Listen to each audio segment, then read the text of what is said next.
welcome back to my YouTube channel. In today's video, I'm going to show you guys how to make yourself one of these lovely bags, and you guys can use these for whatever purpose you want. You guys can even use these as lunch bags. Just put insulators in yours when you're doing it. But I'm going to show you guys how to make one of your very own. So let's get into the video. Now for the top piece, you're going to be needing 11 by 8, and I have the pellon to press onto that. I have the lining piece, which is also 11 by 8, and I have a 1/2 inch thick foam, which is also 11 by 8.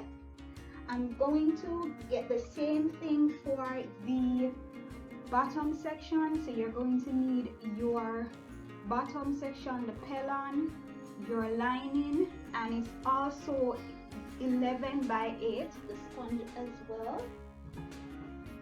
And for these ones, I am actually going to join these, but the fabric that I got these from weren't as wide.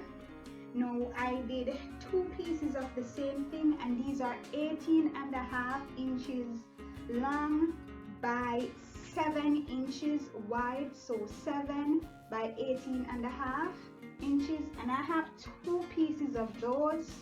And for the lining fabric, it's already 2 times the length, so whatever you would end up with when you join these 2 pieces, that's what I have for the lining piece, so I won't have to join that. I also cut the sponge in the pieces. I'm also going to be joining the sponge as well. And I have the pellon, which I'm going to be pressing onto these. I like to press my pellon on first before I join, so the pellon is stitched in as well. So you have the pellon, which is also 18.5 by 7 inches, which I'm going to be pressing on to that.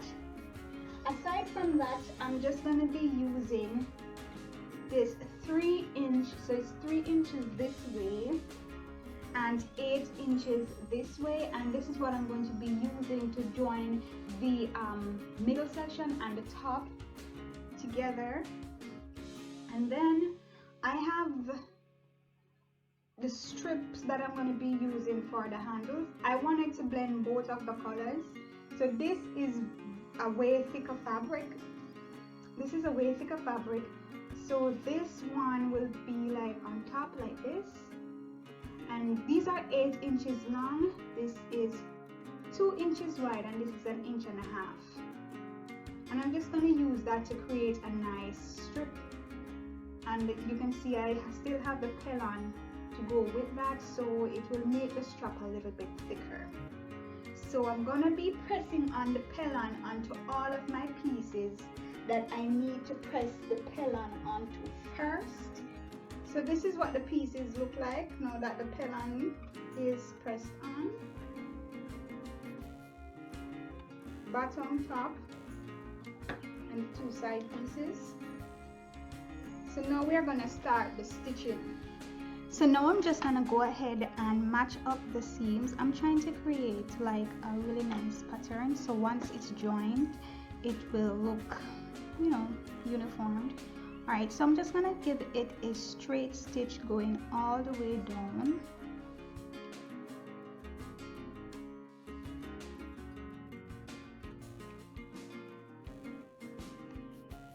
So now I'm going to open it over onto the right side and give it a flat stitch going all the way down as well. This will help it to lay flat.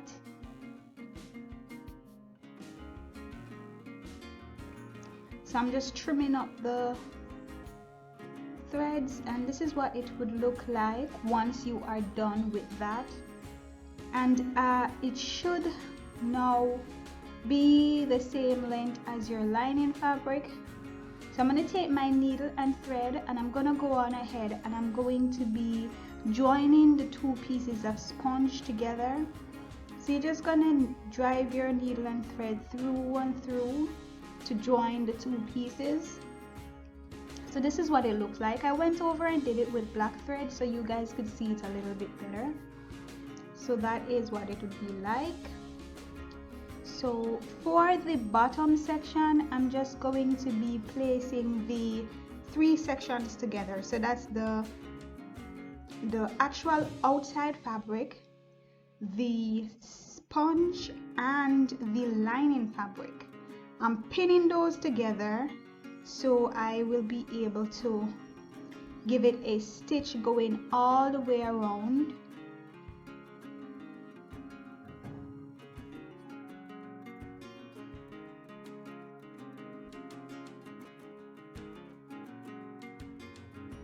Alright, so this is what it would look like, and this is the bottom section. So for the top section, it is done a little bit different. So what you do, you're going to be needing your lining, your outside piece, and your zipper. So what I did was to make a mark because I'm going to need a little gap for where I'm going to be putting on the back piece. So I measured 2.5 inch, or you guys can do 3 inches away from each of the ends on the section that I'm using for the back. Now you're just going to be taking your zipper and stitch that on. I'm using the yard zippers, the yard zip I should say, for this project because it's way better to use.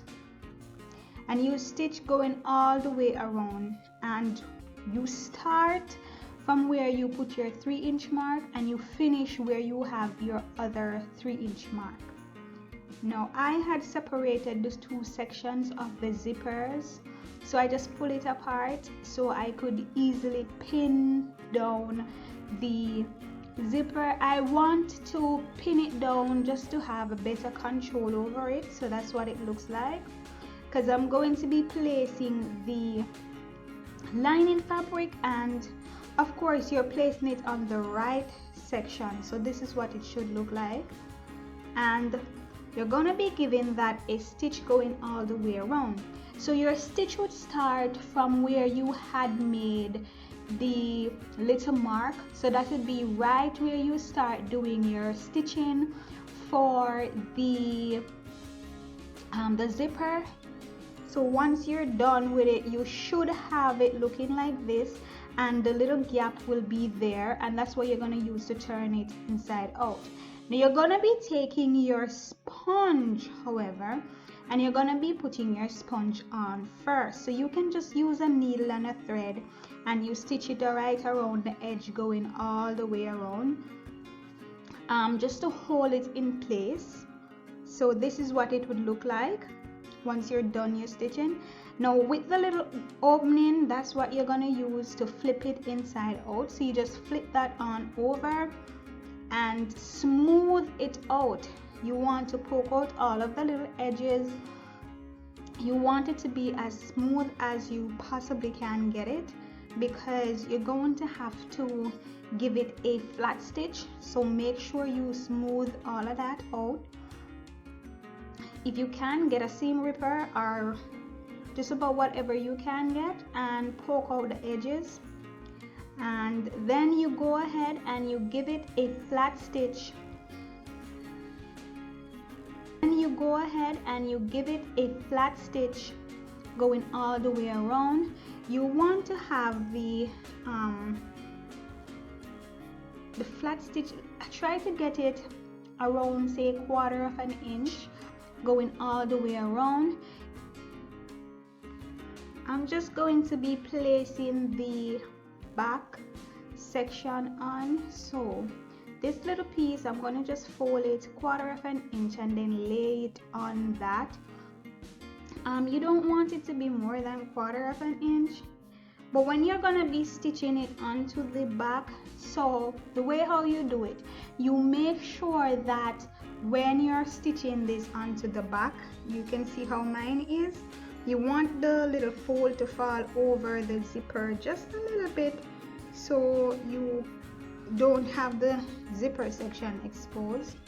Now I'm moving on to the straps, the strap for the top section, and I'm just joining the pieces together and doing the edges.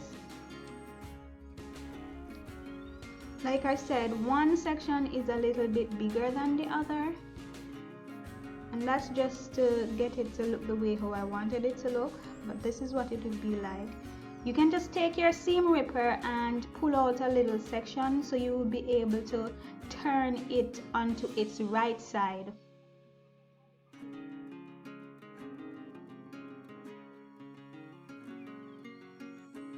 I use my, well, actually this is like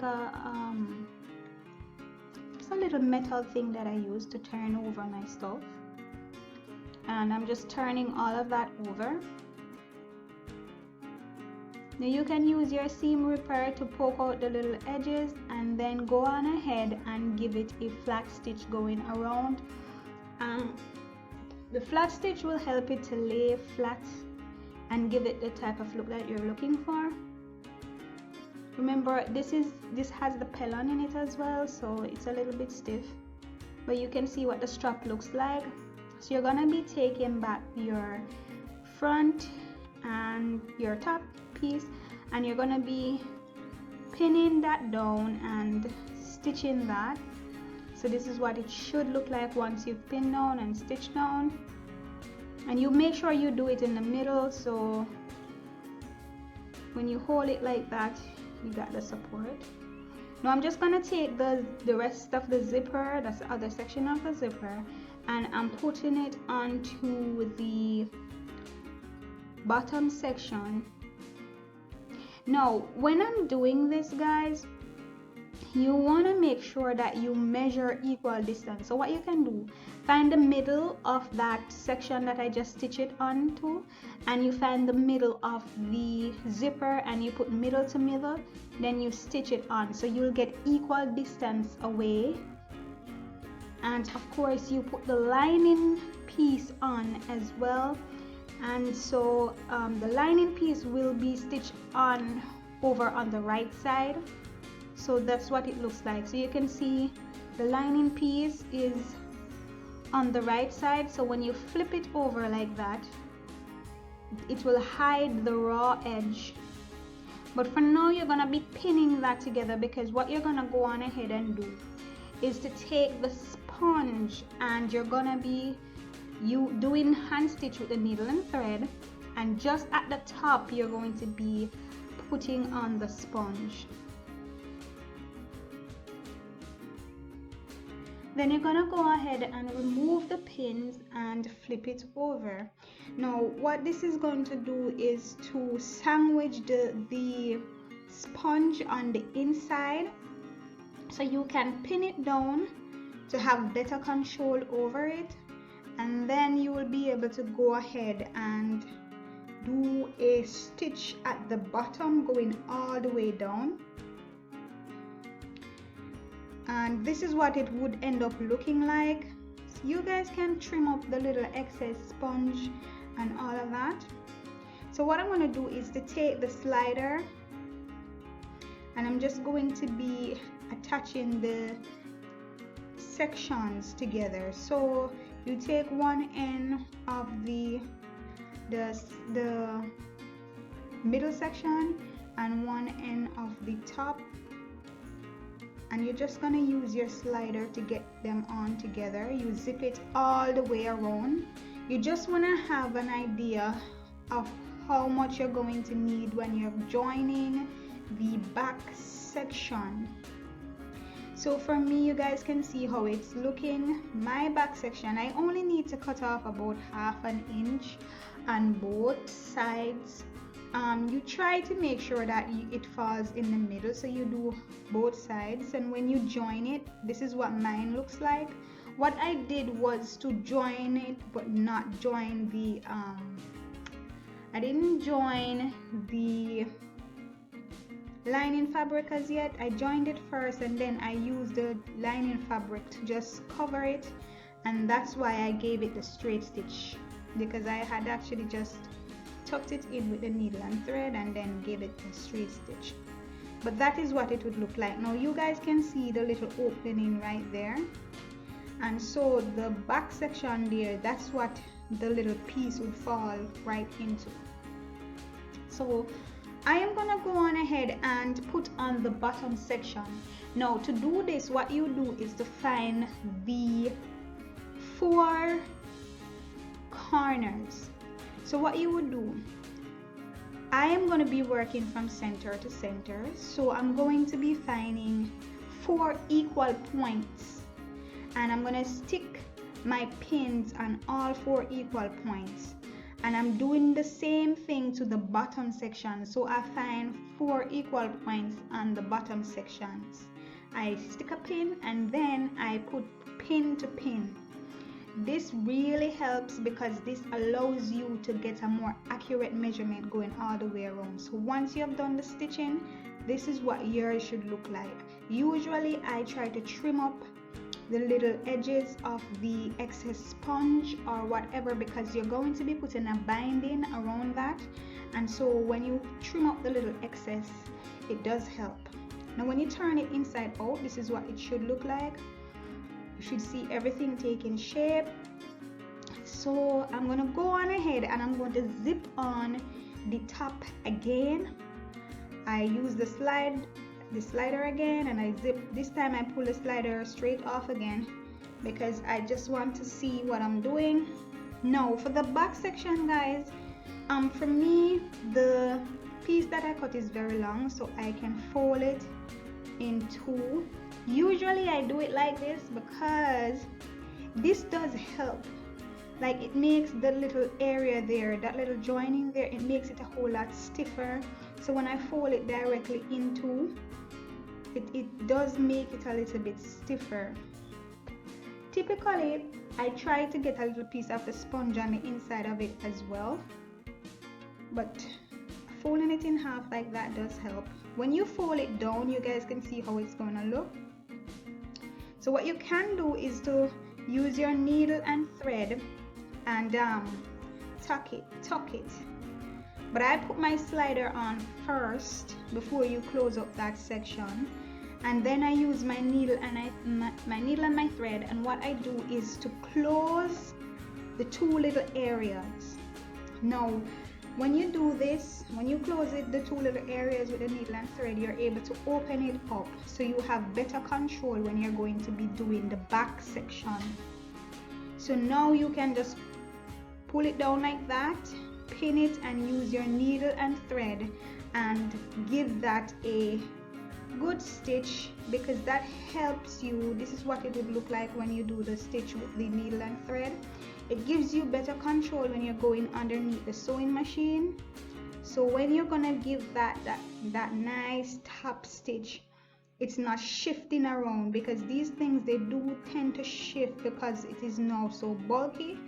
So you just go ahead and you make sure you give it your back stitch and you give it a stitch going down. Now typically I do this part twice. I don't just do it once, I do it twice. But this is what it should look like once you're done with your stitching. And you can see how the inside looks. You get a piece of fabric to cover that as well, but I make sure I put a little piece of sponge in mine as well. And also I'm going to be doing the binding for the bottom section.